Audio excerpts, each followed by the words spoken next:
Si tu anticipes, alors tu as peut-être quelque chose à voir avec un philosophe. Un philosophe est un anticipateur de notions et de conduites à venir.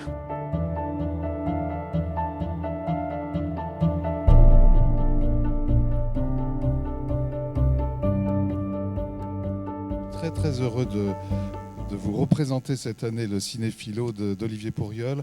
Olivier nous est très fidèle, il revient chaque année à Agen.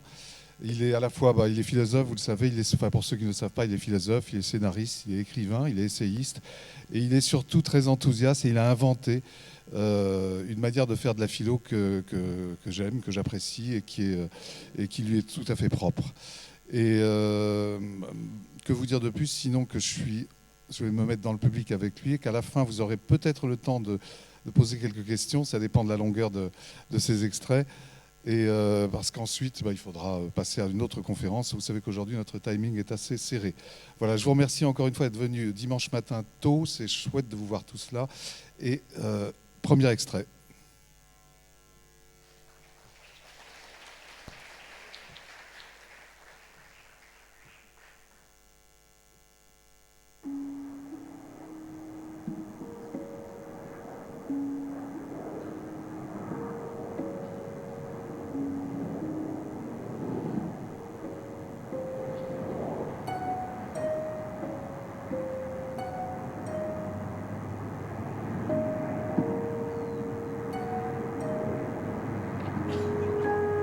Buenos Aires crece descontrolada e imperfecta. Es una ciudad superpoblada en un país desierto. Una ciudad en la que se yerguen miles y miles y miles de edificios, sin ningún criterio.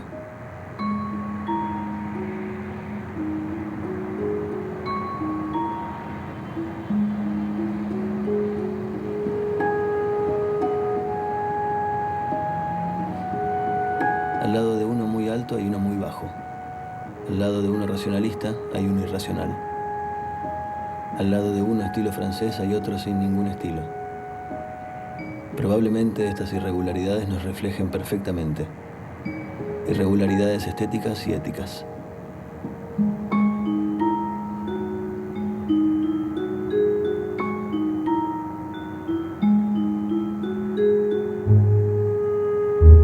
Estos edificios que se suceden sin ninguna lógica demuestran una falta total de planificación. Exactamente igual es nuestra vida. La vamos haciendo sin tener la más mínima idea de cómo queremos que nos quede. Vivimos como si estuviésemos de paso en Buenos Aires. Somos los creadores de la cultura del inquilino.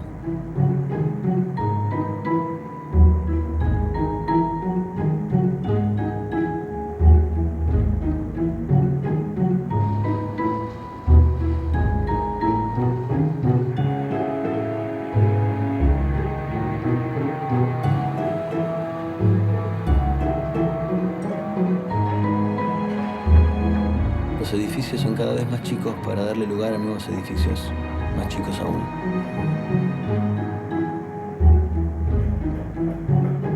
Los departamentos se miden en ambientes y van desde los excepcionales 5 ambientes con balcón terraza, playroom, dependencia de servicio, baulera, hasta el mono ambiente o caja de zapatos.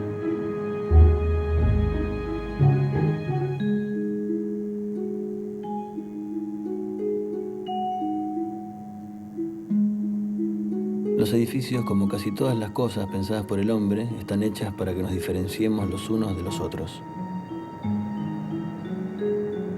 Existe un frente y un contrafrente. Están los pisos altos y los bajos. Los privilegiados son identificados con la letra A, excepcionalmente la B. Cuanto más progresa el abecedario, menos categoría tiene la vivienda. Las vistas y la luminosidad son promesas que rara vez coinciden con la realidad. ¿Qué se puede esperar de una ciudad que le da la espalda a su río? Estoy convencido de que las separaciones y o divorcios, la violencia familiar, el exceso de canales de cable, la incomunicación, la falta de deseo, la abulia, la depresión, los suicidios, las neurosis, los ataques de pánico, la obesidad, las contracturas, la inseguridad, el hipocondrismo, el estrés y el sedentarismo son responsabilidad de los arquitectos y empresarios de la construcción. De estos males, salvo el suicidio, padezco todos. Bonjour.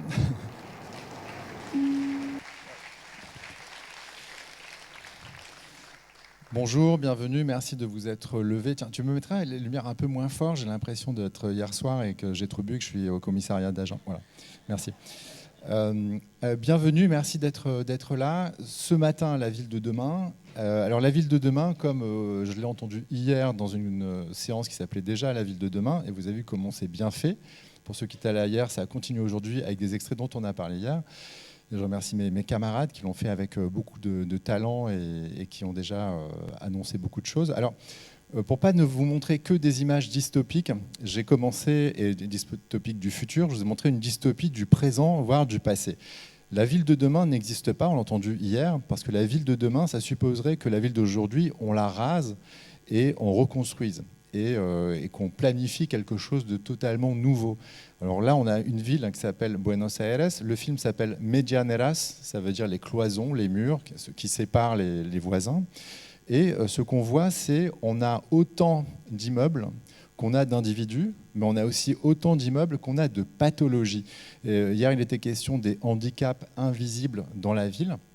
Là, le premier, les handicaps invisibles, c'est tout simplement qu'il y a des habitants qui craignent tellement la ville, l'extérieur, qu'ils vont rester chez eux. Et le paradoxe d'une ville, c'est qu'on dit qu'on habite une ville, mais au fond, on habite une maison ou un appartement, ou vous avez entendu une cage à poules, ça peut être aussi. Dans une ville, on habite un intérieur, mais la ville, dès qu'on sort dans la ville, pas quand on sort de la ville, hein, quand on sort dans la ville, on a l'impression d'être encore dans un intérieur. Et le paradoxe de la ville, c'est ça, c'est un dehors, c'est un extérieur, mais qui se propose comme une maison.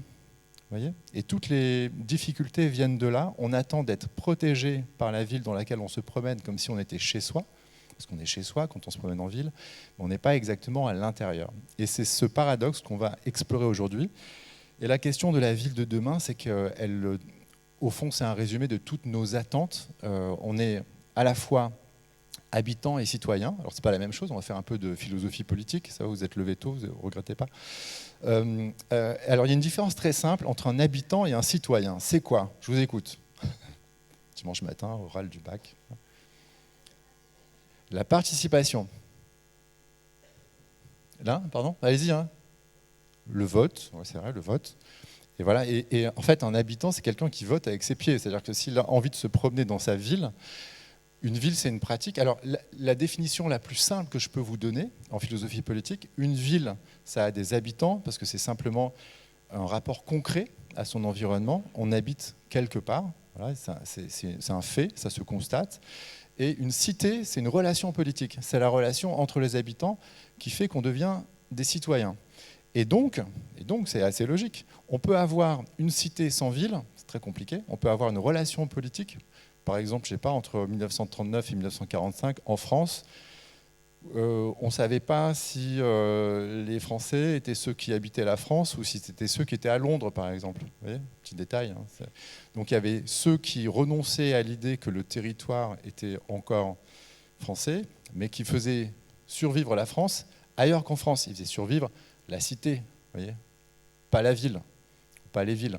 Et l'idée, c'était de réconcilier la cité, la relation politique, et la ville, l'endroit où on habite. Idéalement, on est à la fois habitants et citoyens, et la ville heureuse, est une cité. C'est-à-dire que tous les habitants de la ville sont aussi des concitoyens qui ont un lien politique. Nous sommes des animaux politiques, disait Aristote. Ça veut dire qu'on a du goût pour vivre ensemble, on aime être ensemble, et pourtant, le paradoxe, c'est quoi ?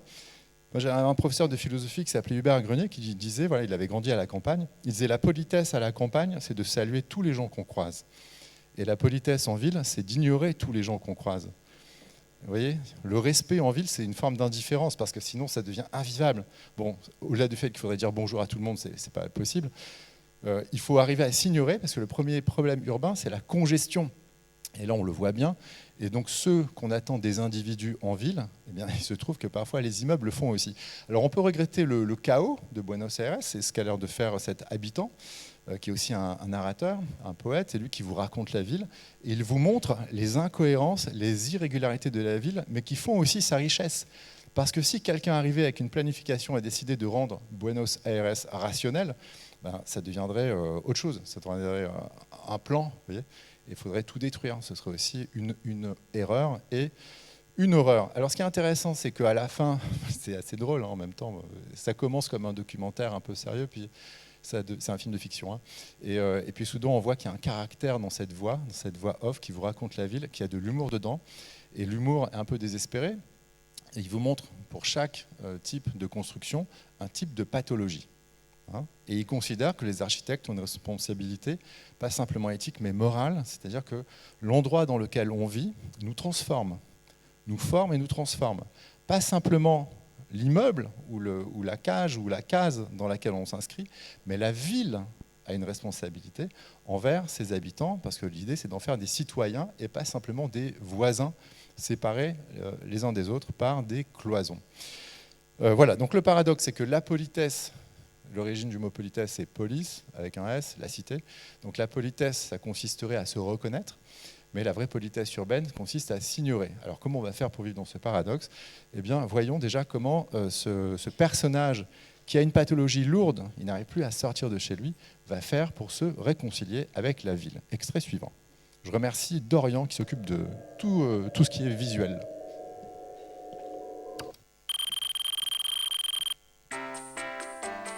Este juego es el hit de la página, un entretenimiento para insomnes que luchan contra la adicción a las píldoras.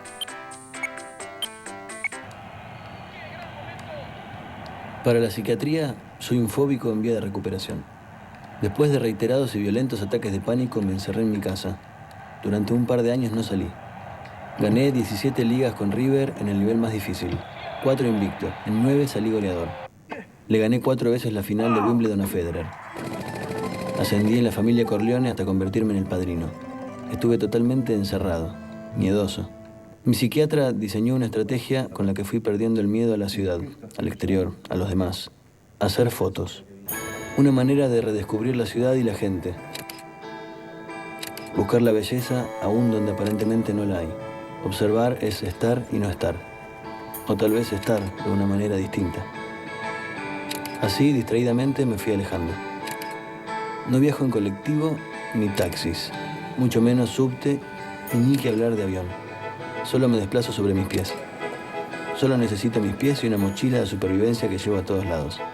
Cargo una cámara Leica Deluxe 3 de 10 megapíxeles, Ribotril en gotas al 0,25, amoxicilina 500, ibuprofeno, anteojos de sol, un impermeable plástico, una Victorinox de 21 funciones, linterna, pilas, preservativos, 3 unidades, 400 pesos en efectivo, en billetes chicos, un iPod de 60 GB, tengo más de 8.000 canciones cargadas, 3 películas de Tati, un cuaderno y una carta plastificada con instrucciones precisas de cómo proceder en caso de accidente o ataque de pánico.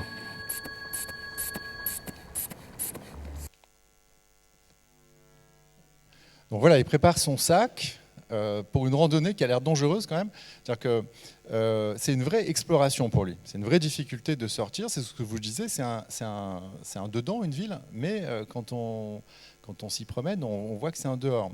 Tous les autres sont des obstacles. Vous avez peut-être remarqué, vous connaissez l'expression mobilité douce, hein? Au départ, c'est quoi? C'est pour les vélos, par exemple. Mobilité douce. Bon, si vous habitez à Paris, vous savez que la mobilité douce, c'est devenu le truc le plus dangereux pour les piétons. Vous ne savez plus quel côté il faut regarder parce qu'ils viennent dans l'autre sens. Et il y a beaucoup d'accidents. Moi, j'en vois de mes yeux et on en évite beaucoup plus qu'il n'y en a. Donc ça développe la perception. Alors ça développe un style de perception très particulier.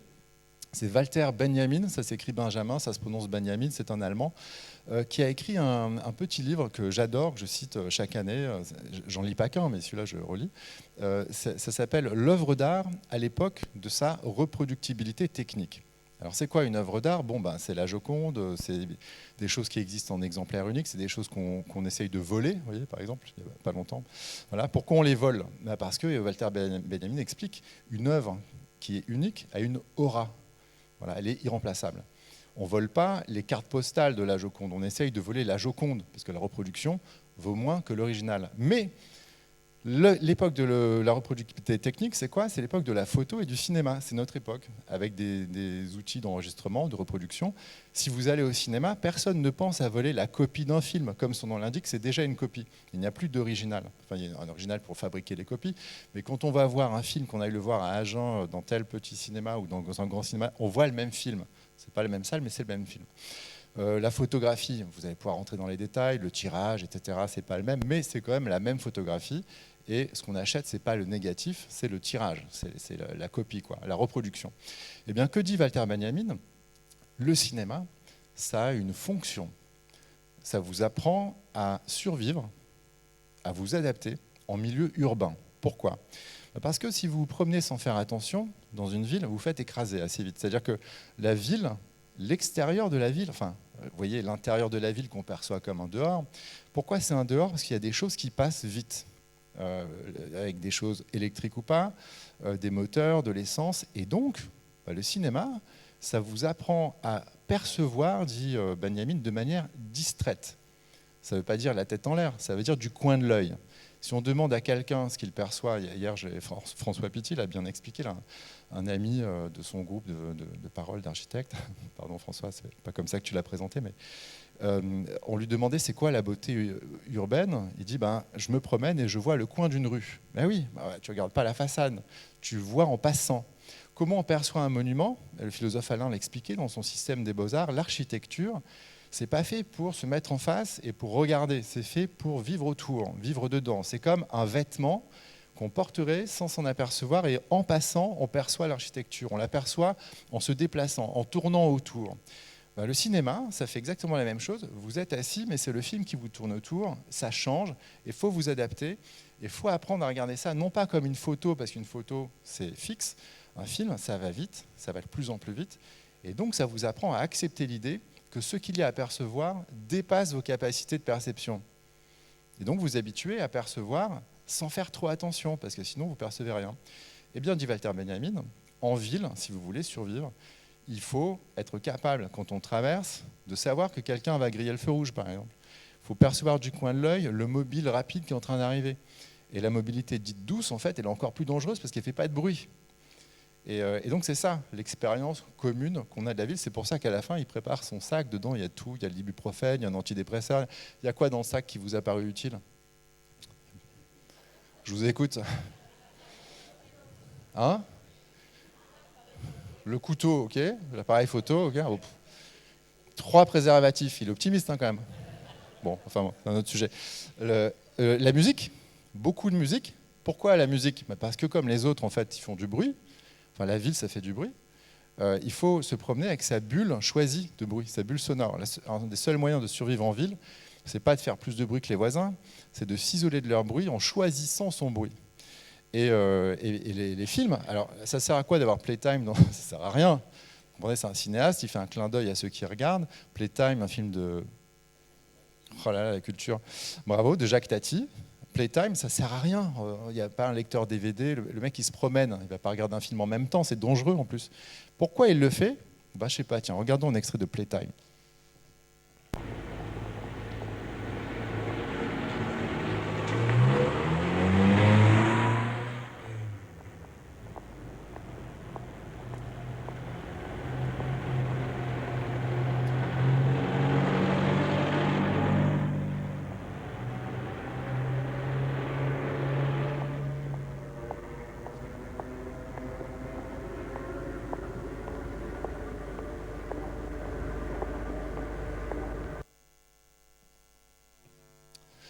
Alors, ça singe ce qu'on appelle en cinéma un split screen, écran coupé en deux. Sauf que là, c'est un immeuble.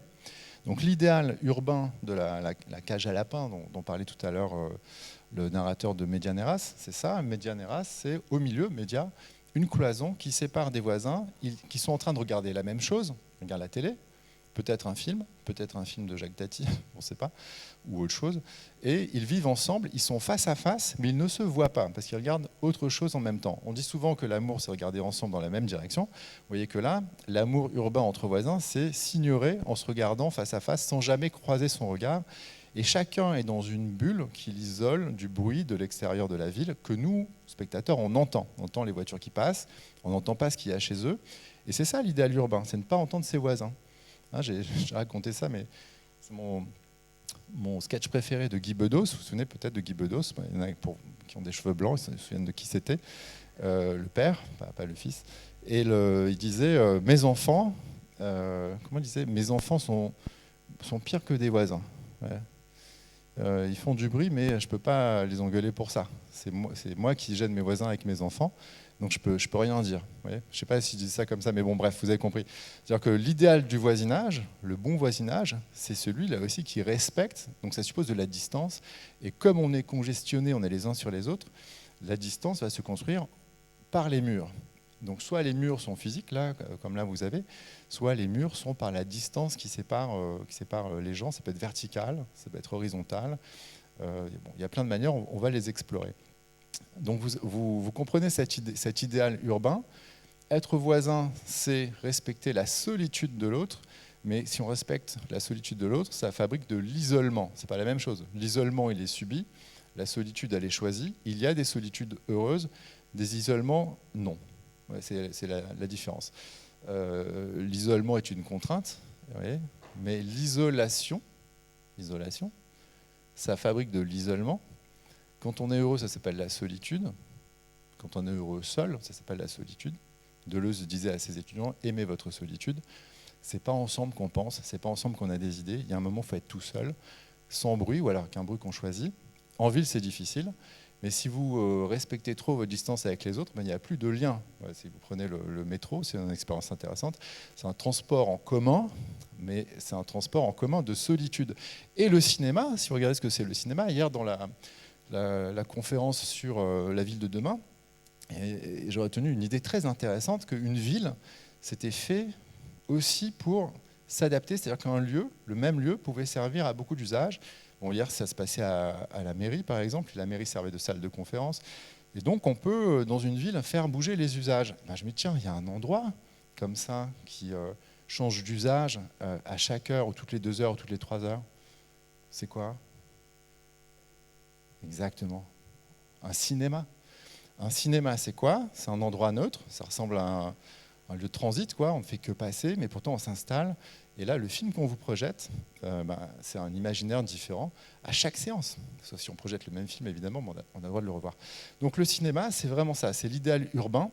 Ça développe votre réception distraite, votre perception incidente. Ça vous adapte sans risque, parce que vous êtes installé dans votre fauteuil, à percevoir du coin de l'œil. Et quand vous sortez de la salle, alors bon, dans un premier éblouissement, parce que vous avez vu un bon film, vous risquez de vous faire écraser, parce que vous pensez au film. Et pourtant, dit Walter Benjamin, l'idéal du cinéma, c'est de vous adapter à la vie urbaine rapide, dangereuse, avec des mobilités autour qui mettent votre vie en danger. Et non seulement ça, mais ça vous apprend à les apprécier. Alors comment on fait pour apprécier? Le problème de la vitesse en ville, c'est que ça transforme l'autre en obstacle. Dire, si vous passez en vélo, en fait, vous pouvez aller aussi vite qu'un vélo, vous pouvez dire bonjour à un vélo, pas s'il va dans l'autre sens, mais les piétons deviennent des obstacles. Et pour les piétons, les vélos deviennent des obstacles. Et pour les voitures, les vélos sont des obstacles. Donc, le rapport à autrui qu'on a en situation de congestion urbaine avec des gens qui se déplacent à une vitesse différente, c'est qu'on perçoit l'autre comme obstacle. Donc qu'est-ce qu'il fait là, grâce à son psy? Il ralentit sa circulation. Il ne prend plus les transports en commun, ou alors il prend le vrai transport en commun, qui est le cinéma. Le transport en commun, le dernier transport en commun, où tout le monde est en sécurité et tout le monde voyage, gratuitement ou pas, c'est pas le sujet, mais le voyage ensemble, mais en respectant la solitude, c'est le cinéma. Ouais, et c'est pour ça que beaucoup de gens regardent leurs écrans, c'est que chacun se promène dans son imaginaire. Au cinéma, c'est un des derniers endroits où on peut le faire ensemble. Vous voyez, c'est bizarre, on est ensemble, solitaire, on n'aime pas trop que le voisin mange des pop-corn, sauf si c'est un pop-corn movie. Vous voyez, et donc l'autre, on le subit jusqu'au moment où le film commence. Et si on est transporté ensemble dans le même film, eh bien, quand on ressort, ça recrée du lien social. Il y a des films dont on sort, je vous le disais il y a quelques années, en tenant la porte à des gens qu'on ne connaît pas. Ça recrée du lien. Les films catastrophes, par exemple. Non? Bon, okay. Je ne vais pas vous en montrer aujourd'hui. Alors, donc cette circulation, vous avez compris ce qu'il fait, il prend un appareil photo, non pas une caméra, Parce que la photo, ça lui permet de ralentir sa perception. Parce que ce dont il souffre quand il se promène dans la ville, c'est d'un excès de perception et c'est d'un excès de vitesse. Il ne supporte pas l'excès de vitesse et c'est dangereux pour lui. Parce que l'esprit est lent, parce que la pensée va à la vitesse de la lumière. Hein. Quand on comprend quelque chose, c'est Eureka. Mais donc la pensée soit va trop vite, soit pas assez vite. La pensée, au fond, elle est végétale et électrique. Et tout ce qui est mouvement vous empêche de penser. Donc qu'est-ce qu'il fait? Il ralentit sa perception. Il prend un film comme une référence, mais ce qu'il fait, c'est qu'il prend des photos. Pas pour les regarder, je vous les montre, mais parce que l'acte de prendre une photo, ce n'est pas une photo de touriste. C'est une photo qui vous permet de fixer quelque chose qui va trop vite. Vous voyez? Ça lui permet de lutter contre sa pathologie. Et il peut supporter l'extérieur à condition de le ralentir. Et bizarrement, c'est comme si on vous conseillait, pour supporter votre ville, non seulement de l'arpenter, comme disait Apolline Guyot hier, c'est une très jolie formule, j'aime beaucoup l'idée d'arpenter une ville, de se promener pour rien, sans but, même pas pour aller faire des courses, juste pour rien, pour le plaisir. Et en même temps, c'est comme si ça vous proposait de devenir, je ne sais pas, il faudra inventer un mot, c'est pas touriste, parce que le touriste, en fait, il ne perçoit pas ce qu'il prend en photo, il attend d'être rentré chez lui pour regarder sa photo, ou alors pour la montrer.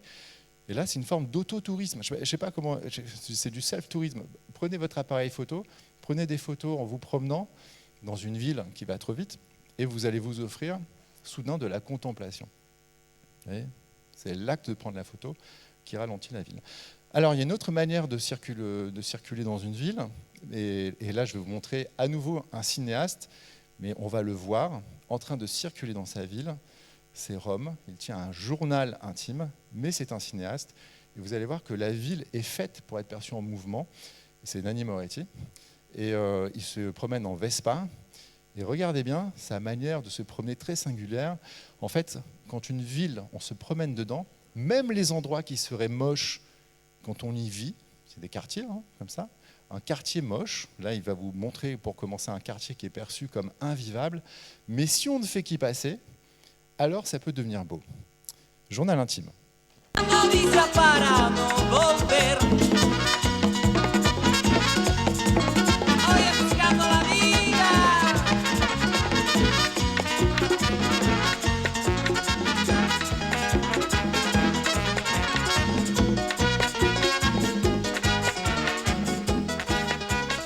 Spinaceto, un quartiere costruito di recente. Viene sempre inserito nei discorsi per parlarne male. Vabbè, ma qui mica siamo a Spinaceto. Ma dove abiti? A Spinaceto? E poi mi ricordo che un giorno ho letto anche un soggetto che si chiamava Fuga da Spinaceto. Parlava di un ragazzo che scappava da quel quartiere, scappava di casa e non tornava mai più. E allora andiamo a vedere Spinaceto.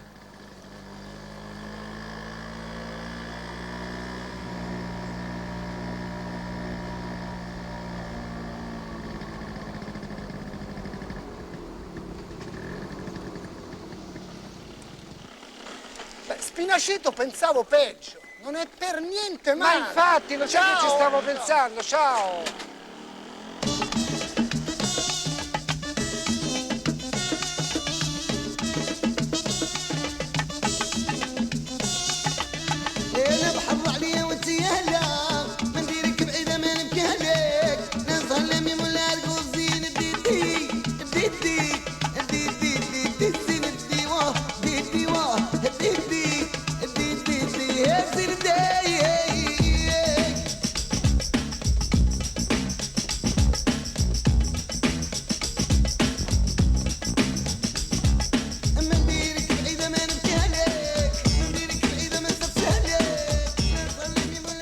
Casal Palocco. Passando accanto a queste case sento tutto un odore di tute indossate al posto dei vestiti, un odore di videocassette, cani in giardino a far la guardia e pizze già pronte dentro scatole di cartone. Ma perché sono venuti qua giù 30 anni fa?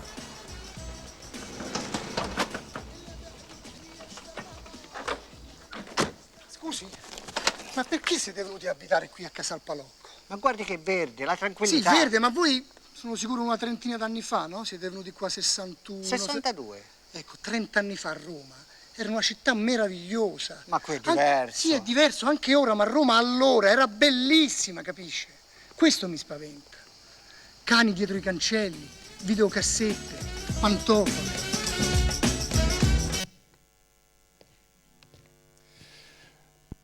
Donc là, il vous a montré ce que c'est une réception incidente. Se promener en scooter dans une ville en étant capable de faire autre chose, de danser avec la musique qu'on a choisie, qui n'est pas forcément la musique de la ville, mais c'est sa bande originale à lui. Et il fait une critique en passant. Il dit en passant devant ces maisons. Donc en fait, la vraie réception d'une ville, c'est fait en passant, soit à pied, soit en scooter, ça peut être en voiture, et le cinéma vous le propose aussi. Vous voyez, donc c'est ça, c'est la bonne manière de percevoir une ville, c'est de développer cette réception incidente. Et là, bon, c'est assez drôle parce qu'il va parler à un habitant qui ne l'apprécie pas, il parle de cette odeur de vidéocassette. Alors, vous voyez, la différence entre le cinéma et la vidéocassette, c'est pas le même usage de la ville. Le cinéma, en fait, il va dehors dans la ville, il se promène, c'est une espèce de travelling permanent ou de caméra subjective, avec un point de vue très singulier. Journal intime, ça s'appelle.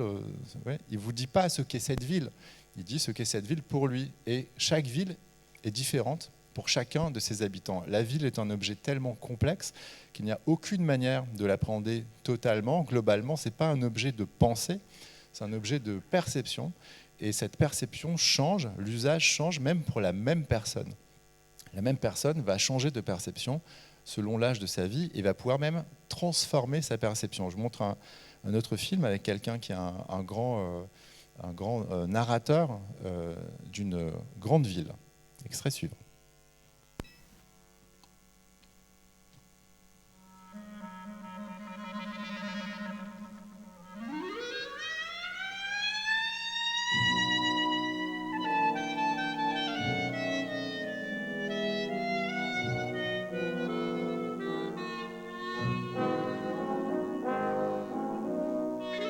Chapter 1. He adored New York City. He idolized it all out of proportion. No, make that he romanticized it all out of proportion. Better. To him, no matter what the season was, this was still a town that existed in black and white.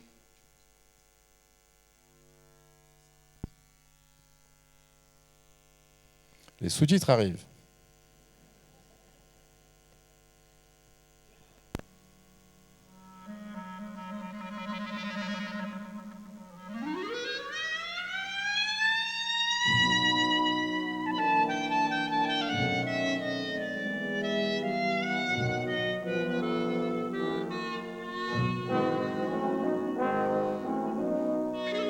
Chapter 1. He adored New York City. He idolized it all out of proportion. No, make that he romanticized it all out of proportion. Better. To him, no matter what the season was, this was still a town that existed in black and white and pulsated to the great tunes of George Gershwin. Now, let me start this over. Chapter 1. He was too romantic about Manhattan, as he was about everything else. He thrived on the hustle-bustle of the crowds and the traffic. To him, New York meant beautiful women and street-smart guys who seemed to know all the angles. No, corny, too corny for a man of my taste. Let me try and make it more profound. Chapter 1. He adored New York City. To him, it was a metaphor for the decay of contemporary culture. The same lack of individual integrity that caused so many people to take the easy way out was rapidly turning the town of his dreams and... No, it's going to be too preachy. I mean, let's face it, I want to sell some books here. Chapter 1. He adored New York City, although to him it was a metaphor for the decay of contemporary culture. How hard it was to exist in a society desensitized by drugs, loud music, television, crime, garbage. Too angry. I don't want to be angry. Chapter 1. He was as tough and romantic as the city he loved. Behind his black-rimmed glasses was the coiled sexual power of a jungle cat. Oh, I love this. New York was his town, and it always would be.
Manhattan, feu d'artifice.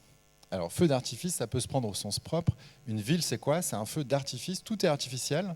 C'est ce que vous voyez, hein. Tout ce que vous voyez là, il n'y a pas un morceau de nature. Même les arbres, ils ont été plantés après la ville. Central Park, je ne sais pas, il faudrait vérifier. Mais le spectacle urbain, il est proposé comme une œuvre d'art, donc une œuvre d'artifice. Pourquoi ça peut être admiré? Parce qu'un paysage naturel est pauvrement naturel. Il existe, quoi. Hein. Moi, je n'ai rien contre la beauté de la nature, j'adore ça, mais c'est pour comprendre qu'il y a un spectacle urbain spécifique. Vous connaissez la différence que fait Kant entre le beau et le sublime? Oui. Non. Alors, bon, peu importe, moi, je ne m'en souviens pas. Donc le beau, c'est quoi? C'est quand vous vous déplacez, vous regardez quelque chose et vous tournez autour et vous jugez que c'est beau, ça vous plaît. Ou que c'est laid d'ailleurs, peu importe. Et par exemple, une peinture, comment on reconnaît que c'est de la peinture? Parce qu'il y a un cadre. À l'extérieur du cadre, on ne vous demande pas de juger esthétiquement si le mur du musée est beau, par exemple. Vous pourriez discuter, mais ça relève d'une conversation de logistique. Mais ce qui est à l'intérieur du cadre, c'est la responsabilité du peintre, et c'est ça qu'on propose, c'est ça un objet esthétique, c'est ça une œuvre d'art. On vous propose de regarder à un endroit, on vous dit ça, si j'ai bien fait mon boulot, c'est beau. Ou disons, c'est au moins intéressant, c'est une nouvelle catégorie esthétique. Et là, qu'est-ce qu'il fait par rapport à Nanni Moretti ou Woody Allen? Chez Nanni Moretti, vous aviez une espèce de Vespa suivie par une caméra mobile avec une réception incidente. Là, pour Rome, ça fonctionne très bien, parce que c'est à une taille humaine. Mais pour Manhattan, ça ne fonctionnerait pas. Parce qu'aller trop vite dans une ville qui va trop vite, ça augmente le problème de perception. Donc il fait l'inverse. Il enlève la couleur, parce que ça sature la perception, il la met en noir et blanc. Donc la ville de demain, idéale pour lui, c'est la ville d'hier, c'est du noir et blanc, qu'il choisit. Il ne le subit pas, hein. Il choisit que ce soit en noir et blanc. Il enlève les bruits, il les remplace par une narration, la narration d'un romancier en train de chercher ce qu'il a à dire sur la ville, parce que c'est un objet pas facile à saisir. Et vous voyez qu'il y a autant, tout à l'heure je disais, il y a autant de perceptions que d'habitants dans une ville, mais il faut aller plus loin. Il y a autant de perceptions différentes dans un seul habitant. Et lui, par exemple, il ne sait pas ce qu'il pense de cette ville. Donc il est obligé d'essayer plusieurs chapitres 1. La ville, on ne sait pas ce qu'on en pense. Ça peut être ci, ça peut être ça, c'est les deux choses en même temps. C'est une superposition d'états. C'est presque un phénomène quantique. Vous voyez, je ne vais pas utiliser un mot que je ne connais pas, mais vous voyez, c'est plusieurs choses en même temps. Voilà. Et c'est ça la richesse d'une ville. C'est trop riche. C'est comme un plat avec trop de couches. Et donc, on enlève des couches. Il enlève la couleur, il enlève du mouvement, il enlève de la vitesse, il met des cadres. C'est quasiment que des photos, à part les deux derniers plans où il y a, l'avant-dernier plan, il y a une caméra qui se déplace comme une voiture, mais sinon tout le reste, c'est des plans fixes, avec des choses qui bougent. Ça clignote, ça vit, il y a des regards, il y a des ouvriers qui regardent passer une femme avec un commentaire qui vaut ce qu'il vaut. Bon, voilà. Et c'est ça en fait, une ville. Ça vous propose chaque jour, chaque instant, un renouvellement de votre perception. Et le beau, je vous disais, parce qu'on était chez Kant là, le beau, c'est ce qui est à l'intérieur d'un cadre. Le sublime, par contre, le sublime, c'est quand quelque chose dépasse tous les cadres et vous avez un plaisir esthétique qui s'appelle le sublime, qui est un plaisir de l'écrasement perceptif ou du dépassement. L'exemple que prend Kant, c'est la montagne et la mer. Il faut savoir qu'il n'est jamais allé à la mer, mais en tout cas, il imagine que vraiment être face à l'océan, on a un sentiment océanique, d'immensité. Ce n'est pas un objet qu'on peut circonscrire. Vous voyez, c'est un objet qui nous écrase et c'est ça qui nous plaît. On n'appelle pas ça beau, on appelle ça sublime parce que c'est trop. Quand c'est trop, c'est sublime. Vous voyez, quand c'est beau, bon, c'est bien. Mais quand c'est sublime, vous voyez, quand on va voir un film, pourquoi l'écran, on aime quand il est très grand? Parce que le cinéma vous propose du sublime perceptif, d'écraser votre perception, de vous emmener ailleurs que dans votre tête. Pareil pour le son. La vitesse de changement des images, ça aussi, ça participe au sublime perceptif. Donc la ville, même quand elle n'est pas belle, si on s'arrête sur certains endroits, peut devenir sublime. Et là, c'est un mélange des deux. Le sublime urbain, il le magnifie encore, il l'esthétise en le ralentissant, en enlevant la couleur, en remplaçant par du noir et blanc. Vous voyez, il vous propose de rendre la ville supportable, abordable et de vous montrer un angle que normalement vous n'avez pas le temps de voir quand vous ne faites que passer. Il vous construit une autre mobilité. Il remplace le déplacement dans la ville, la promenade physique, par une promenade en images, en son, choisie. Le feu d'artifice à la fin, il n'y a pas le bruit du feu d'artifice. Vous avez Gershwin avec. C'est ça, c'est une synthèse. Et chaque piéton, chaque vélocycliste, chaque automobiliste, chaque usager des transports en commun se fait sa synthèse. Et on peut, dans la même journée, être à pied, à vélo, en voiture, en train, assis, à rien faire. Et ça, c'est ça l'expérience d'une ville. Et c'est toujours renouvelé. Bon, je ne vous dis pas qu'on ne peut pas faire pareil à la campagne, mais en fait, non, on ne peut pas faire pareil à la campagne, parce que ce n'est pas le même sublime quand il y en a un. Face à la mer, et vous avez vu le plan final, on est à la même distance que si on regardait un océan. Les gens avec leur petite lumière qui brille, ou alors les gens dans un stade, je sais pas, c'est comme c'est du plancton phosphorescent la nuit en Méditerranée. C'est sublime, parce qu'on est un peu loin. Quand on est dedans, c'est un peu différent. Donc voilà, on peut varier les distances, on varie les points de vue, et soi-même, ses propres points de vue, on peut les varier quasiment à l'infini. Alors là, vous avez vu une Manhattan de rêve, débarrassée de son bruit, débarrassée de ses odeurs, parce que si on vous met les odeurs de New York dans la salle, ça va moins vous plaire, évidemment. Il faut un peu de distance pour apprécier. Alors maintenant, je vais vous montrer, on parlait de dystopie, je vais vous en montrer une quand même. Vous voyez Manhattan, dans un autre film, qui n'a absolument rien à voir. On est après une catastrophe. Et d'une certaine manière, c'est une ville qui est redevenue naturelle. On dit toujours qu'il faut des espaces verts pour qu'une ville soit habitable et qu'il faut moins de monde, qu'il faut moins de bruit. Regardez donc la ville idéale. Extrait suivant.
What you say?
Vous avez vu sur les murs qui restent, il y a encore de la publicité.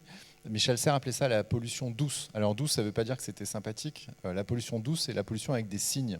par opposition à la pollution dure qui se mesure, vous voyez, le taux de CO2, des choses comme ça. La pollution douce, c'est ce qui s'adresse à nos yeux et à nos cerveaux. Donc il reste de la pollution douce. Le bilan carbone de la ville s'est amélioré, il n'y a plus qu'une voiture qui fonctionne. On entend le bruit des oiseaux, il y a l'herbe qui gagne sur les trottoirs, il n'y a plus d'accidents de la route, il reste un seul embouteillage, on sait où il est. Vous voyez, c'est un peu la ville idéale. Pourquoi alors, une vie idéale, c'est quoi? C'est d'être chasseur-cueilleur dans une ville. Et là, c'est ça. Bon, il est un peu mieux outillé que les chasseurs-cueilleurs de la préhistoire, mais il y en a encore, ça existe encore. Mais c'est une circulation naturelle dans une ville. Si vous allez au bout de l'idée, ça ressemble à ça. S'il fallait, au lieu d'aller à l'épicerie, chasser sa nourriture soi-même. Bon, pourquoi d'ailleurs, tiens, au passage, pourquoi il ne tue pas l'animal qu'il chasse, d'après vous? Parce qu'il a un chien. Ça sert à quoi un chien au cinéma? Ça rend le personnage sympathique, ça permet de développer une forme d'empathie. Ça lui faut aussi quelqu'un à qui parler, parce que c'est le dernier humain. Dans ce film, ils ont inventé un vaccin contre le cancer, mais ça a tué tout le monde. Enfin, ça a rendu tout le monde malade. Donc tout le monde est caché le jour. Il y a plein de zombies cachés dans les immeubles. Vous voyez, il y a beaucoup de pathologies dans cette ville, pathologies cachées, un handicap invisible. Il n'y a plus personne qui peut sortir le jour, mais les zombies sortent la nuit. Donc lui, il chasse le jour, parce que la nuit, c'est une autre histoire. C'est plus la ville idéale, c'est un enfer. Donc là, vous avez la ville, vous avez la campagne à la ville, donc ça ressemble à quelque chose d'idéal. On peut rouler très vite en ville. Il n'y a plus de police, il y a juste des voitures de police. Ça ressemble un peu au confinement, si vous vous souvenez, pour ceux qui sont dans les grandes villes. Voilà, ça ressemblait un peu à ça. Il y avait juste des policiers dehors et des animaux. Quand il n'y avait pas de policiers, il y avait des canards. J'ai vu ça en bas de chez moi. Donc là, vous avez quelque chose qui ressemble à une dystopie, mais qui est le revers d'une utopie. C'est la même chose. Quand on vous montre la ville de demain, c'est souvent une utopie qui a mal tourné. C'est à la fois utopie et dystopie.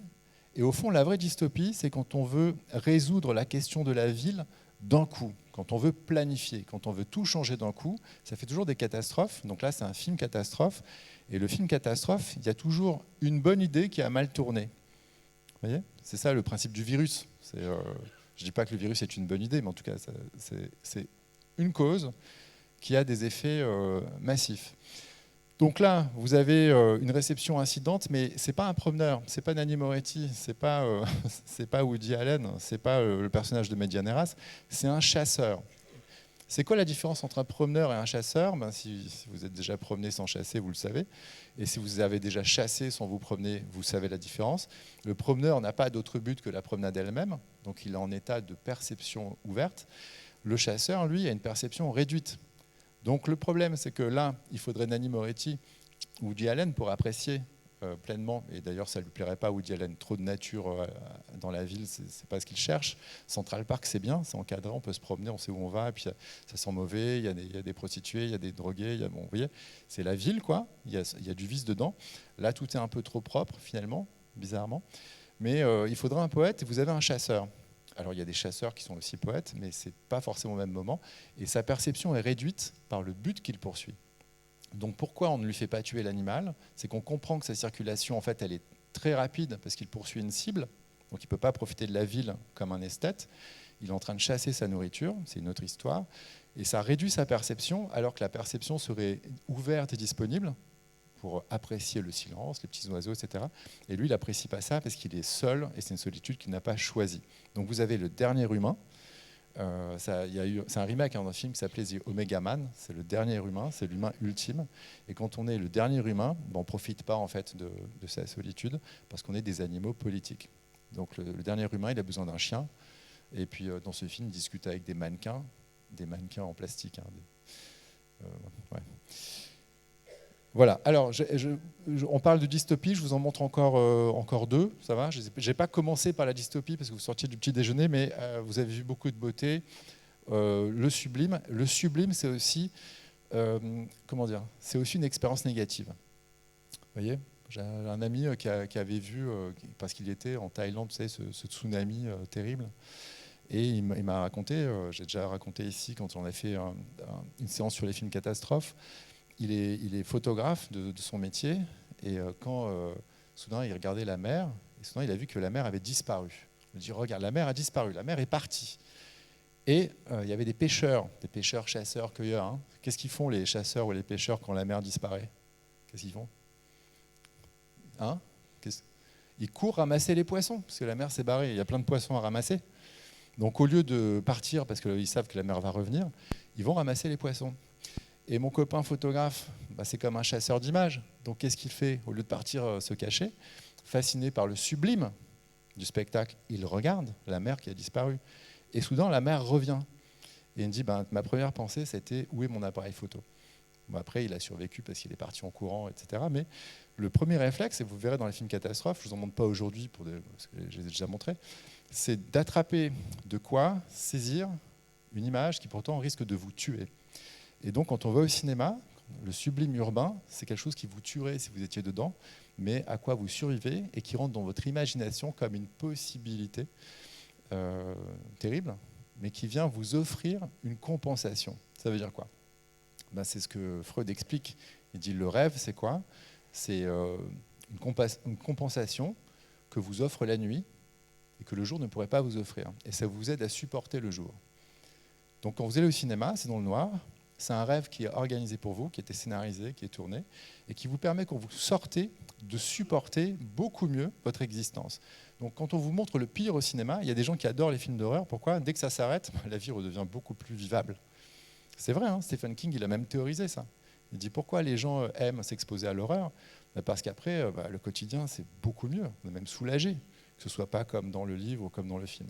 Alors bon, donc je vous montre 2 scènes d'horreur relative. Le premier, c'est Blade Runner. On est dans un futur proche, 2019, oui, parce que le film a été fait en 1988, je crois. Et en 1988, on imaginait que la ville de demain, c'est ce que je vais vous montrer. Extrait suivant.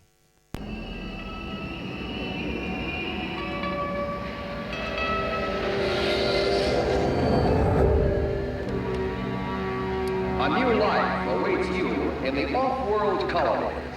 The chance to begin again in a golden land of opportunity and adventure.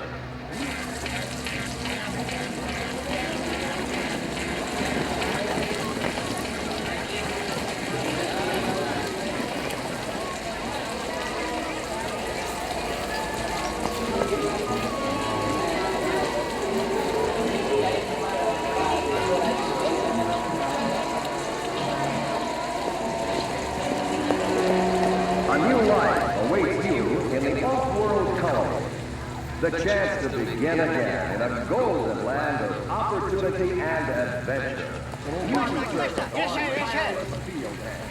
The custom-tailored genetically engineered humanoid replica designed especially for your needs.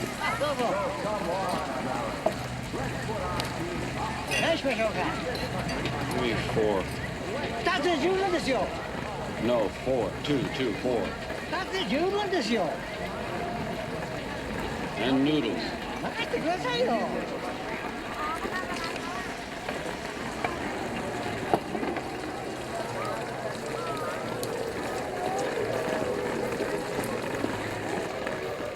Hey, Iwa. Monsieur, Admiral Kovachin Engam Bite. He say you under arrest, Mr. Decker. Alors, je vous écoute un peu, on va jouer ensemble. Quels sont les éléments de dystopie dans ce que vous venez de voir? Allez-y, hein, ça doit fuser là, c'est horrible quand même, non? Bon. Une voiture qui vole, ok. Oui, c'est vrai, une voiture qui vole. Pas de soleil, alors non, c'est la nuit permanente, c'est pas fini. Pas de soleil et... Merci, donc la météo un peu défavorable, il pleut tout le temps. Quoi d'autre? La lumière. C'est que les lumières des néons, c'est du néon, c'est pour les yeux, ça ne doit pas être agréable de vivre sous la pluie, dans le néon, dans le noir. Quoi d'autre? Énormément de monde. Quoi d'autre? Hein? Communication difficile, c'est la tour de Babel, hein, mais quand vous ne comprenez même pas quand un policier vous arrête, c'est que vraiment, voilà, il n'y a plus de langue commune, quoi. Quoi d'autre? Pas de nature, en tout cas une nature sublime. C'est pas beau, mais c'est sublime. Là, ce que je vous montre, en fait, ça a influencé toute l'esthétique de tous les films de science-fiction. Ils ont tous pompé Blade Runner. Vous avez l'impression que ça... en fait, c'est ça une transformation perceptive, une proposition esthétique. Quand vous avez un chef-d'œuvre esthétique, à la fin, tout le monde trouve ça banal parce qu'on l'a déjà vu. Oui, mais on l'a déjà vu après. Ça a été pompé, c'est devenu la dystopie massive, à la fois climatique. Et il y a aussi le tissu urbain, là on ne le voit pas, mais en fait le tissu urbain il est devenu continu. Il n'y a plus de séparation entre les villes, il n'y a plus de campagne entre les villes, il n'y a même pas de no man's land. C'est même pas Los Angeles, c'est San Angeles, parce que San Francisco et Los Angeles ont fusionné. Donc la mégalopole fait que vous avez un tissu urbain connectif, uniformisé, généralisé, c'est partout. Et je dirais même plus, comme disait Leibniz, c'est partout comme ici. Ça veut dire qu'il n'y a plus de lieu singulier. Il n'y a plus de différence entre... on parle de l'esprit du lieu. Là, il n'y a plus d'esprit du lieu parce qu'il n'y a plus de lieu. Il n'y a que du non-lieu. Et tout est un lieu de passage, de congestion, avec des images artificielles. Et qu'est-ce qu'on vous promet dans ces cas-là ? Une promesse d'ailleurs. On vous promet de coloniser l'espace, de partir sur Mars avec Elon Musk. Voilà, donc ça c'est la première dystopie, c'est la congestion, c'est la nuit, c'est la catastrophe climatique, catastrophe sociale, problème de communication. On n'arrive même pas à commander le nombre suffisant de raviolis ou de nouilles. Pourquoi ? Rationnement, il n'y en a pas assez. C'est pas juste de l'incommunication, c'est de la rareté, vous voyez, c'est de la pénurie en fait. Donc vous avez une pénurie perceptive et en même temps un écrasement perceptif. Et nous, comme spectateurs, de voir ce cauchemar, en fait, on trouve ça pas beau mais sublime. C'est-à-dire ça nous fait quelque chose. C'est quelque chose dont on voit des prémices, et c'est un film visionnaire, hein. Il y a des villes qui ressemblent à ça quand même. Voilà, donc c'est comme on vous prend des éléments du réel, du présent, et on les transforme en les systématisant en principe du futur. Et on vous propose d'expérimenter ça au cinéma. C'est une expérience esthétique, c'est un traumatisme, mais mesuré. C'est-à-dire que quand vous ressortez, votre ville... Et ça modifie votre regard, hein, par ailleurs. Il y a des endroits où on se promène, on se dit tiens, c'est comme dans Blade Runner. Alors c'est peut-être pas si moche que ça. C'est-à-dire que ça transforme des non-lieux en lieux qu'on peut regarder comme des paysages urbains. Je ne dis pas que c'est des œuvres d'art, mais en tout cas, c'est le résultat de l'artifice humain. Alors une autre dystopie, pire, je trouve, c'est un film qui s'appelle Les Fils de l'Homme. Et c'est un monde où il n'y a plus de naissance. Voilà, j'en dis pas plus, donc je vous montre juste le début du film.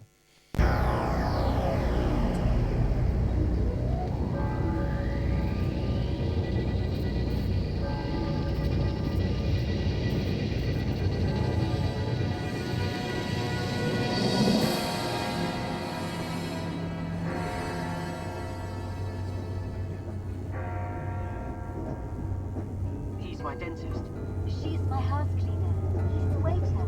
She's my cousin. They are illegal immigrants. To hire, feed, or shelter illegal immigrants is a crime. Take one. Report all.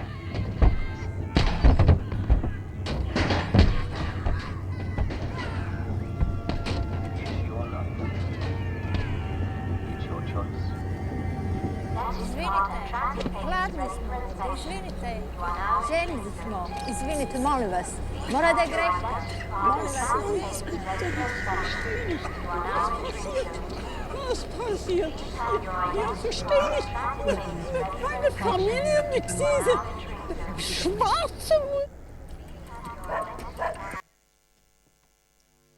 Voilà, je ne fais pas trop long parce que quand même, dimanche matin, c'est dur de voir ce film. Qu'est-ce que vous avez repéré en termes de dystopie ?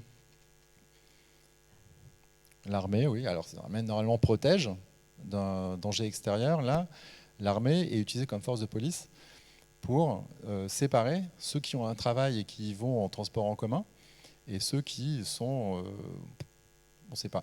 C'est des non-citoyens, c'est des sous-citoyens, c'est des réfugiés. Et ce n'est pas simplement une dystopie du futur, ça réactive des éléments du passé. Vous entendez la vieille dame qui parle, elle parle en yiddish. C'est quoi le yiddish ? C'est l'allemand des juifs. C'est ça, donc ça ressemble à l'allemand, mais c'est du yiddish. Et donc on comprend que c'est barbelé, ça lui rappelle quelque chose. Voilà.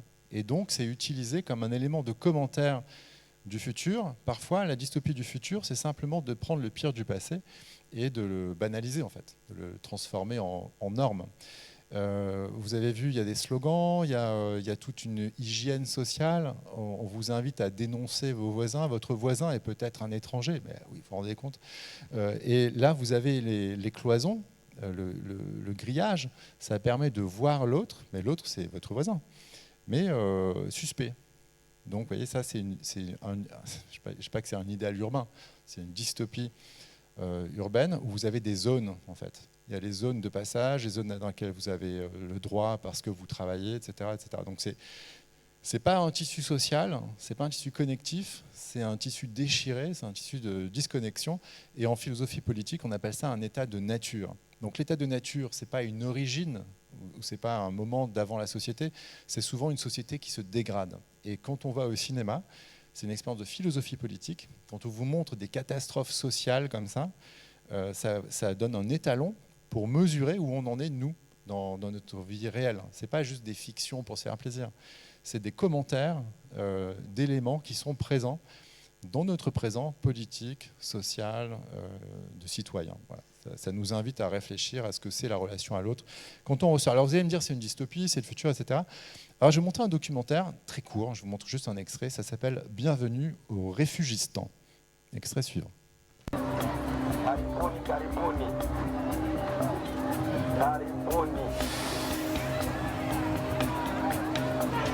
Karibu, karibu. Kaze, kaze, muruhuke.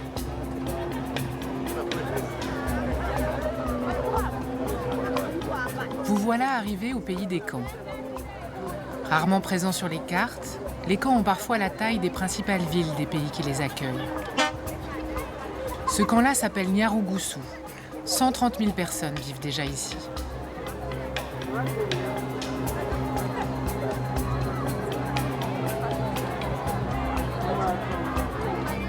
hasa mfite ubwoba bw'ahantu umuntu ashobora kuba atuye aho umuntu ashobora kuba ko yandura indwara no kubana ubuzima bukwiye nyine nk'ubw'impunzi kugira ngo mubandanye kubaho sibyo tubandanye kubaho amagara meza tubane ukutagwara tubane ukutagira ingorane zose murabizi kujya mu bitaro si byiza na gatoya. À partir de maintenant, vous n'aurez ni le droit de travailler, ni de vous déplacer librement hors du camp, en dépit des conventions internationales. Vous pénétrez un univers parallèle qui vous rend invisible au reste du monde. C'est un film que je vous conseille, Bienvenue au Réfugistan. On y apprend que... Vous savez combien de temps reste en moyenne quelqu'un dans un camp comme ça du HCR? Dites un chiffre. 17 ans. Voilà.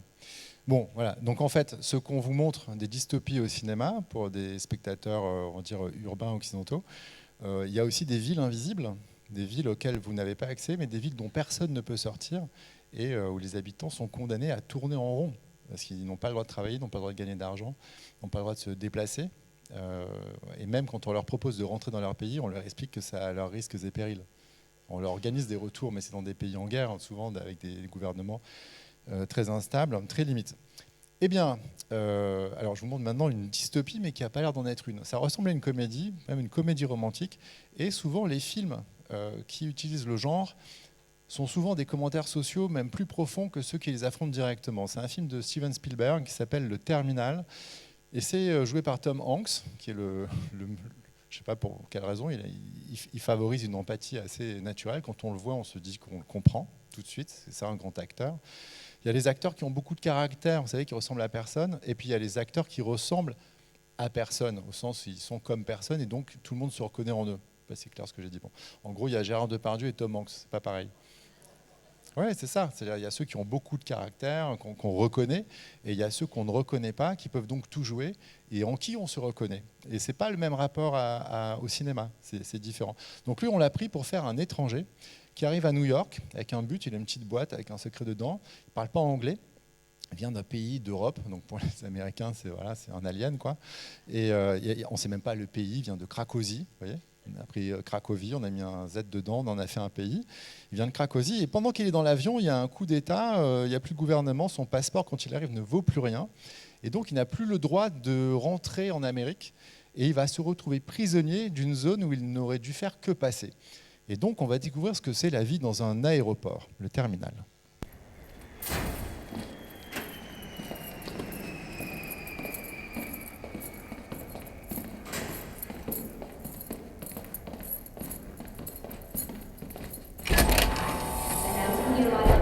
Okay. Now, Mr. Navorsky, Mr. Navorsky, this is the International Transit Lounge. You're free to wait here. These are food vouchers. You can use them up in the food court. Your Caucasian money is no good here. This is a 15-minute prepaid calling card. You may call home if you like. This, in case we need to contact you, is a pager. You must keep this with you at all times. Here is an ID badge for you to get into CBP. Beyond those doors, Mr. Navorsky, I'm gonna need you to look at them. Beyond those doors is American soil. Mr. Dixon wants to make it very clear to you that you are not to enter through those doors. You are not to leave this building. America is closed.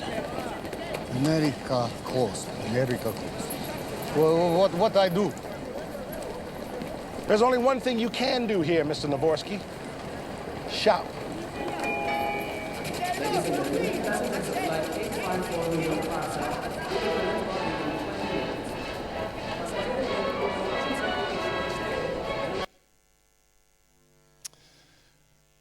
L'enfer.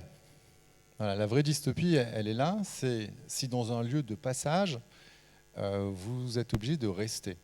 Parce que c'est fait pour vous chasser, en fait. L'aéroport, c'est un lieu de départ, c'est un lieu d'arrivée, c'est un lieu de transit. Pour ceux qui connaissent des gastro-entérologues, vous savez aussi, il y a un autre sens du mot transit.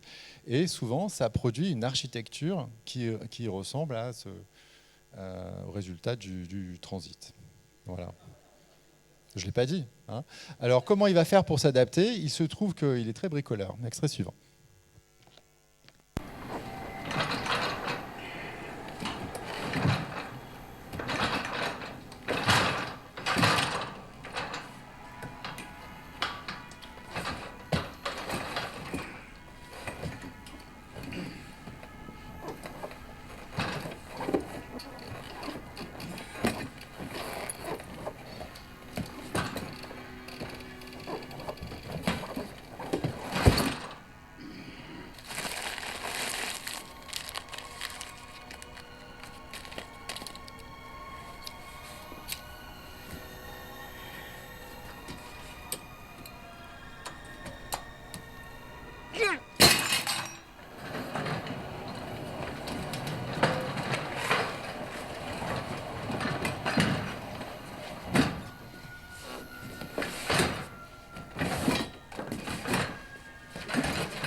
Voilà, je ne vous dis pas que c'est la ville de demain, mais quand vous passez dans des endroits comme ça, architecturalement, c'est très intéressant parce que c'est des lieux... Alors, pourquoi il ne peut pas dormir? Hein? Bon, la lumière, la petite musique, la musac, ça s'appelle, ou la musique d'ascenseur. Stravinsky appelait ça la wallpaper music, la musique tapisserie, celle qu'on met dans les ascenseurs pour vous empêcher d'être agressif, et dans les aéroports pour vous empêcher de dormir. On parlait hier dans la ville de demain de l'inhospitalité du mobilier urbain qui est fait pour chasser les sans domicile fixe, par exemple, pour qu'ils ne s'installent pas, pour qu'ils n'aient pas la mauvaise idée de s'allonger sur un banc, par exemple. L'aéroport, c'est ça. Pourquoi il ne peut pas dormir? Parce que le mobilier urbain n'est pas fait pour accueillir la forme humaine allongée, mais pour l'obliger à rester assise. Alain, dans un livre qui s'appelle Idées, il y a un chapitre sur Auguste Comte où il explique ce que c'est une maison. C'est très simple, une maison. À l'intérieur, tous les objets sont fabriqués pour recevoir la forme humaine, pour accueillir la forme humaine. Là, vous êtes tous assis sur un fauteuil. C'est quoi un fauteuil? Il existe uniquement pour accueillir la forme humaine. Il est dessiné pour, il est designé pour. C'est quoi l'extérieur? C'est l'inverse. L'extérieur d'une maison, c'est fait pour obéir à la nature. C'est pour ça que les murs n'ont pas la même épaisseur selon les climats, que les toits n'ont pas la même forme selon les précipitations. Et l'extérieur obéit à l'extérieur, l'intérieur obéit à la forme humaine. Et là, un aéroport, c'est quoi? C'est un intérieur, on n'est pas dehors, mais ce n'est pas fait pour accueillir la forme humaine. C'est un intérieur qui est comme un extérieur. Et c'est ça, c'est la ville, je vous disais tout à l'heure, quand vous sortez dans la ville, c'est un extérieur dont vous espérez que c'est comme une maison. Mais si c'est une maison où tout le mobilier urbain est fait pour vous empêcher de vous asseoir, pour vous empêcher de vous installer, pour vous obliger à la mobilité, aussi douce soit-elle, ce sera une violence. La circulation obligatoire. Si vous vous asseyez sur un banc un peu trop longtemps dans certains endroits, vous avez des chances d'être contrôlé. Je l'ai vu de mes yeux. Il y a un bar en bas de chez moi, il y a un garçon colombien avec des cheveux longs qui est serveur dans ce bar depuis 10 ans. Quand il a le malheur d'aller manger un sandwich dans le parc pour enfants à côté, il se fait contrôler par la police parce qu'il n'a pas la tête d'un parent d'élève. Et donc, s'asseoir sur un banc, ce n'est pas forcément autorisé selon la ville dans laquelle on habite. Donc, c'est une vraie réflexion à avoir. C'est quoi le type de perception, le type de circulation qu'on propose dans une ville? Est-ce que c'est un espace de liberté de mouvement ou est-ce que c'est des espaces de circulation contrôlée? Et est-ce que l'idéal de la ville de demain, c'est un aéroport? Est-ce que c'est un lieu de transit, la ville? Ou est-ce que c'est autre chose? Est-ce que c'est un endroit où on peut cheminer? Vous savez, tout à l'heure, vous aviez celui qui se promenait avec son appareil photo, etc., dans une ville en désordre, avec un peu de chaos. Alors, je vais vous montrer un film que j'aime beaucoup. La première fois que j'ai vu, il faisait beaucoup de bruit, donc je trouvais qu'il était vraiment dystopique, mais très drôle. C'est Demolition Man. Demolition Man, c'est presque c'est un programme architectural, apparemment. Il s'agit de démolir, mais pas vraiment. C'est dans un futur dystopique, on a réglé la question de la violence.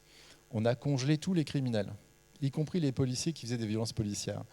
Et donc la police du futur est devenue polie. La politesse est leur seconde nature, ils ne savent même plus ce que c'est la violence. Et donc quand on réveille un criminel de sa congélation, il n'y a plus de policiers capables de lui répondre, parce qu'ils ne savent pas faire. Et donc on réveille un policier de l'ancien temps, qui lui aussi a été congelé pour violence, joué par Sylvester Stallone, vous voyez, avec beaucoup d'humour, et qui incarne cette espèce de type qui découvre un monde trop propre. Parce qu'en fait, quand vous transformez la ville en espace de politesse obligatoire, quand vous hygiénisez les relations sociales, quand vous faites disparaître ceux qui sont mauvais, ceux qui sont dangereux, tout ce qui faisait le charme de Manhattan dans le film de Woody Allen, eh bien, vous aboutissez à un résultat qui est invivable. Je vous en montre une démonstration. Vous allez voir des taggers, même les taggers sont prudents, parce que quand vous taguez, voilà ce qui se passe dans cette ville éthique. Regardez, la place s'appelle Ethical Plaza, la place éthique. Et quand elle est taguée ou graphiée, voici ce qui se passe. Extrait suivant.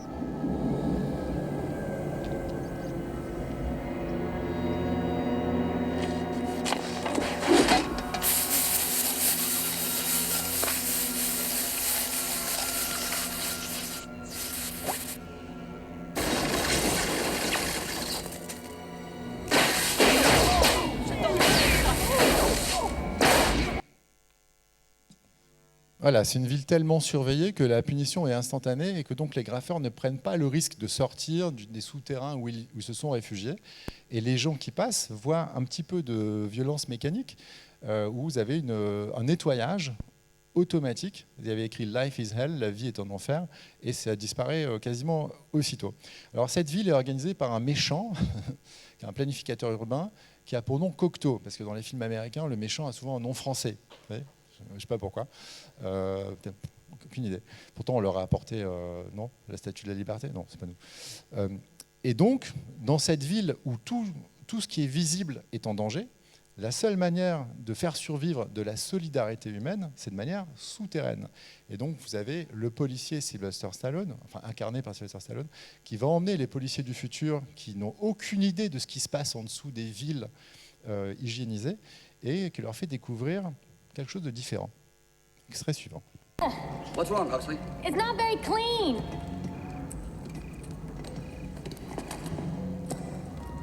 A real garden's fine. All right, which way go I see? 20 degrees. Over there. Tracking. All right, guys, be ready for anything.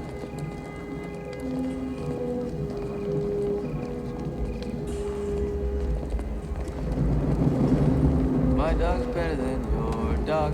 My dog's better than yours. My dog's better cause he gets kennel ration. My dog's... I'm sorry, but when I'm nervous, I... Homing signal Sorry. tracking 15. Oh, over here.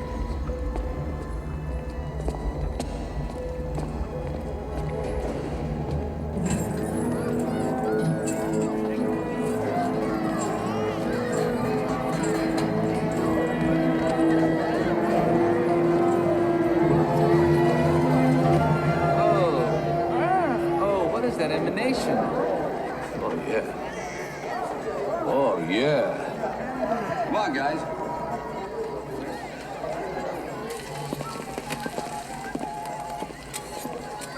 No hizo nada. No, hey, just relax. All I want's a burger and a beer if you get one. ¿Cómo va a pagar para esto? How am I gonna pay? Huxley, it is better to give. Oh, ¿es una Rolex? Una cerveza, por favor. You want a slice? Gracias, señor. Buenos días, señor. Oh, no, thank you. I think I'm gonna be sick. Oh, God. This is fantastic. You guys gotta try this. Just don't ask where the meat comes from. Huxley, what's that supposed to mean? Do you see any cows around here, Detective? ¿Qué es esta carne? Esta carne es de rata.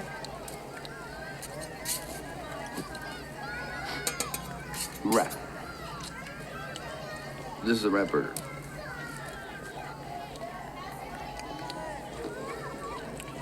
Not bad. Matter of fact, it's the best burger I've had in years. Gracias, señor. Voilà, c'est le meilleur burger qu'il mangeait depuis des années parce qu'il était cryogénisé, hein, il ne mangeait pas. Donc vous voyez que c'est un être urbain qui apprécie ce que ceux de la ville du futur ne peuvent pas comprendre, qui est en fait un goût pour ce qui n'est pas hygiénique forcément.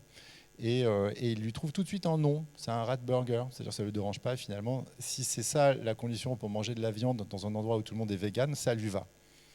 Je ne dis pas que c'est exemplaire, mais vous avez donc quelqu'un qui vient d'une ville du passé, qui aime le désordre, qui aime le chaos, qui apprécie une forme de non-hygiénisme, et qui, dans une ville du futur, serait malheureux s'il n'y avait pas ces éléments, et donc il est prêt même à manger du rat. C'est vrai qu'il n'y a pas beaucoup de vaches dans un univers urbain, et lui, c'est vraiment un policier urbain.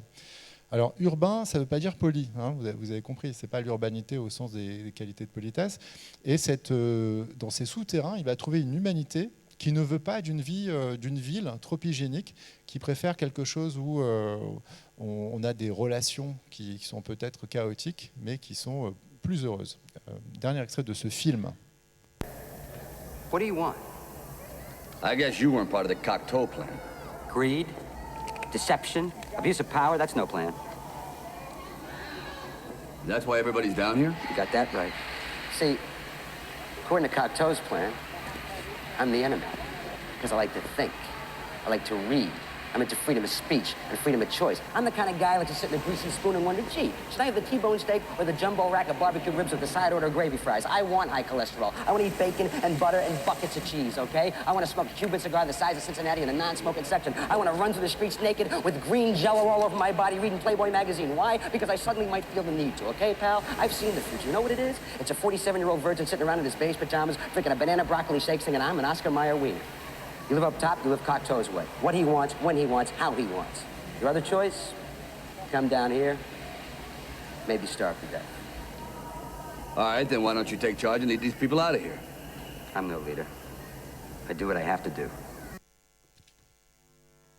Bon voilà, il y aurait plein de choses à commenter, on n'a pas le temps, mais je dis bon, au fond, tu as un idéal politique, pourquoi tu ne deviens pas le prophète ou le leader politique de ta communauté souterraine? Il dit moi, je n'ai pas cette ambition-là. Je suis dans les interstices de la ville. Moi, ce que je veux, c'est juste être un habitant. Je ne veux pas être un organisateur de citoyenneté. Vous voyez, lui, c'est quelqu'un qui réclame des sensations, des perceptions qui sont interdites dans une ville trop planifiée. Et donc, vous avez le policier du passé qui demande au dernier humain du futur pourquoi il ne résiste pas. Et l'autre, il dit, j'ai pas besoin. Alors le film qui vous est proposé là, évidemment, ça ne fait pas l'apologie du steak, etc. Mais ça propose le tissu urbain comme des espaces de liberté juxtaposés, où lui, il est transgressif, évidemment, il y a un côté un peu apparemment ridicule, adolescent, etc., individualiste. Et pourtant, cet individualisme, bizarrement, reflète le véritable animal politique, parce que ce qu'il apprécie, c'est la compagnie de ses semblables. Et il dit, quitte à crever de faim, je préfère être avec mes semblables dans un monde souterrain où au moins, et on fait cité ensemble, c'est-à-dire c'est une relation politique qui les lie, qui est implicite, c'est des mœurs, vous voyez, c'est pas un contrat social, mais il y a plus de respect entre eux qui sont en dessous, qui parlent même pas forcément la même langue, que ceux qui sont au-dessus et qui obéissent à une planification. Alors voilà, bon, le temps passe, donc je vais vous montrer derniers extraits d'un film qui est peut-être mon film préféré, qui s'appelle My Architect. My Architect, ça veut dire mon architecte. C'est un film qui est fait par un garçon qui s'appelle Nathaniel Kahn, qui est le fils d'un très grand architecte que moi je ne connaissais pas avant de voir le film, qui s'appelle Louis Kahn. Pourquoi on ne le connaît pas? Pour plein de raisons. Bon, il est américain notamment, et puis vous allez voir au moins une seule de ses œuvres. Et c'est un homme qui avait une vie, 2 vies, 3 vies, parce qu'il avait des vies cachées, il avait un enfant caché, et son dernier enfant caché, c'est Nathaniel, qui découvre qui est son père après la mort de son père, et qui le découvre à travers les bâtiments qu'a fait son père. Il n'a pas connu son père, il le voyait une fois par semaine, c'était un vieux monsieur avec des cheveux blancs, il ne savait même pas que c'était son père, sa mère ne lui avait pas dit, il ne fallait pas le dire. Et son père est mort d'une manière très bizarre en rentrant du Bangladesh. Il s'est retrouvé à New York, dans Pennsylvania Station. On a retrouvé son corps dans les toilettes de gare centrale de New York. Et on a mis 3 jours à l'identifier parce que pour des raisons qu'on ignore, il avait gratté son passeport, ou quelqu'un l'avait gratté. Et donc il a eu une mort un peu comme ça, tragique, étrange, bizarre. Et le fils se met sur les traces de son père. Dans un premier temps, il est déçu. Il n'aime pas trop les premiers bâtiments qu'a fait son père. Mais il va finir par comprendre que son père cherchait quelque chose de très bizarre. Il voulait inventer la ville de demain. Mais il a compris qu'il fallait faire un détour par le passé pour que la ville de demain soit vraiment une ville qui puisse durer plus que demain. My Architect. It was the era of the new modern architecture. Sleek steel skyscrapers and houses defined by walls of glass. Lou tried to design that way, but it never felt right. In 1947, with Esther's help, he started his own office with several men and 1 woman.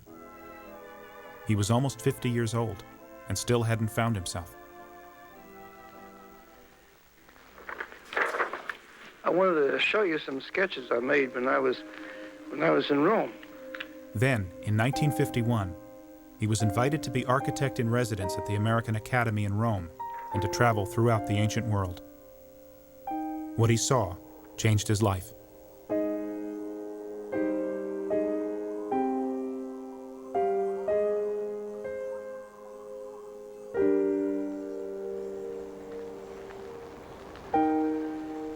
These are the sketches I made a long time ago. Egypt, you see.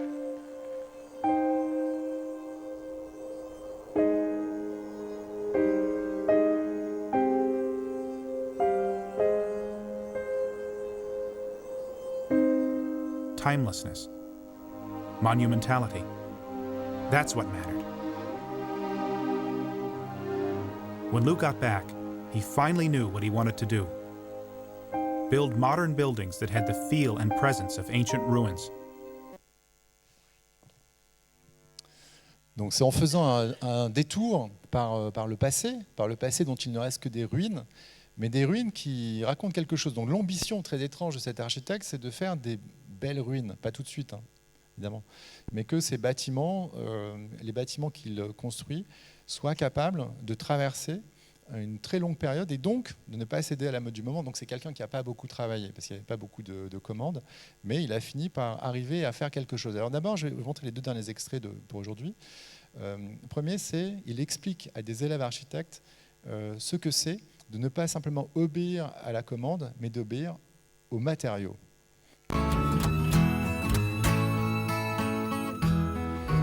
To express is to drive. And when you want to give something presence, you have to consult nature. And there is where design comes in. If you think of brick, for instance, you say to brick, what do you want, brick? And brick says to you, I like an arch.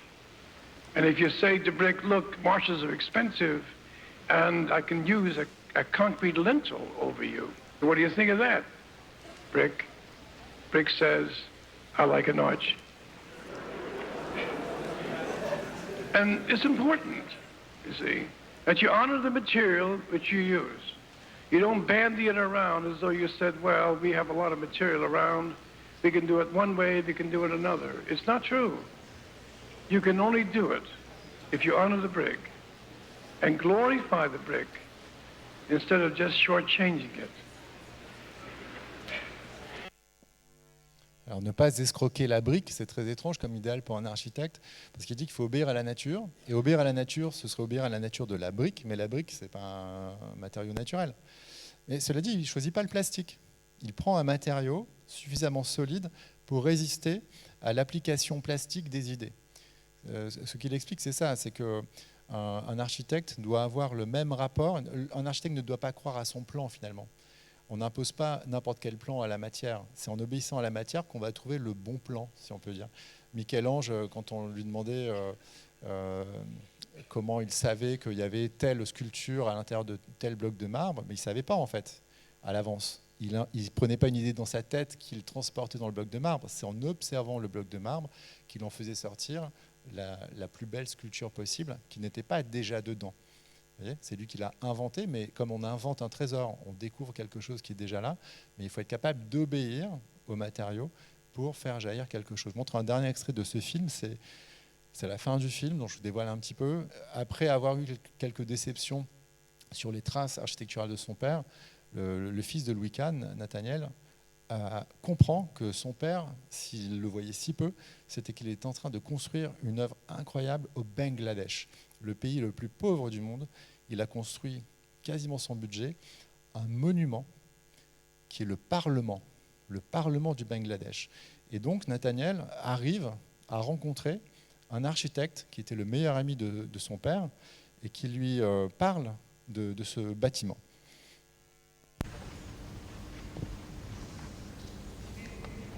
You never saw it finished, Bob. He didn't. No, he never saw this.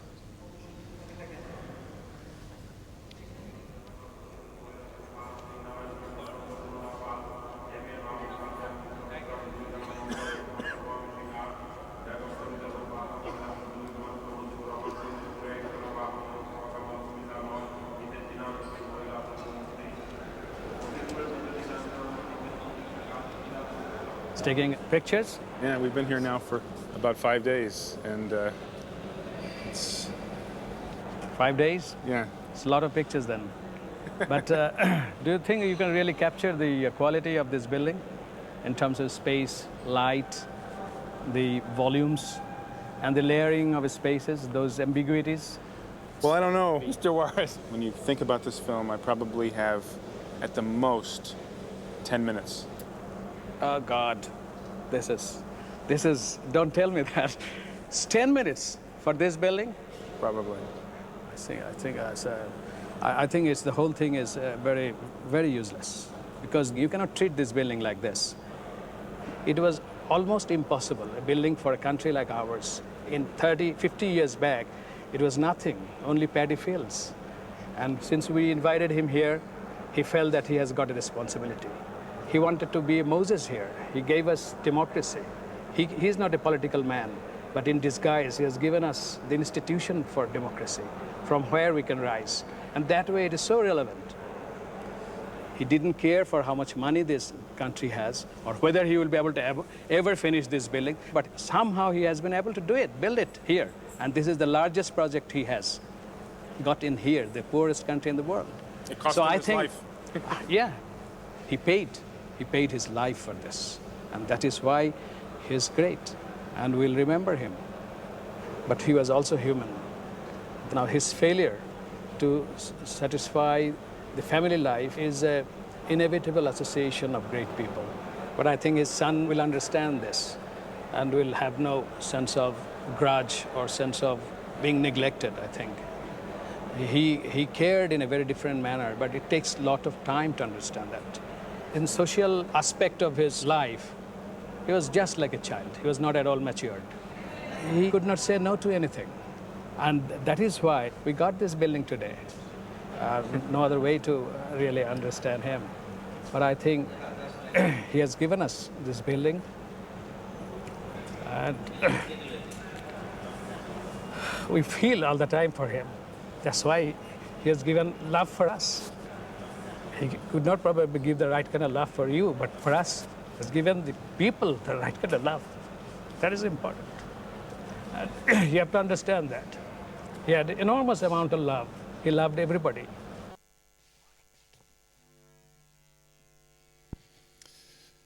Ben, ce sera le mot de la fin. Si ça vous va? Ça vous va? Vous n'avez pas de questions? Non. Non, pas de questions. Bon, vous voyez, donc, pourquoi ça s'appelle My Architect, ce film? Pourquoi ça s'appelle Mon Architecte? Parce qu'il ne peut pas dire mon père. Il n'a pas eu le temps d'être son père. Il a donné de l'amour, comme l'explique cet ami très ému, qui est le meilleur ami de son père, qui comprend l'importance politique de l'architecture, que construire un monument, construire l'endroit où on habite, c'est pas anodin, c'est pas fait par des politiciens. C'est fait par des gens qui doivent avoir le sens, et c'est ça le message de ce film, du temps long. Et c'est en faisant un détour par le passé qu'on construit la ville de demain, et c'est une ville avec de l'amour dedans. C'est très bizarre de dire ça, hein, parce qu'on peut être malheureux dans un bel endroit. Mais ce n'est pas le bel endroit qui vous rend malheureux, c'est parce que vous arrivez avec votre malheur propre. Mais il y a des endroits qui vous rendent malheureux. Il y a des endroits dont on ne supporte pas d'y rester, dont on ne fait qu'y passer. Il y a des endroits qui sont faits pour vous chasser. Et la vraie question de la ville de demain, c'est est-ce qu'on peut faire un endroit pour nous accueillir? Je vous remercie de votre attention.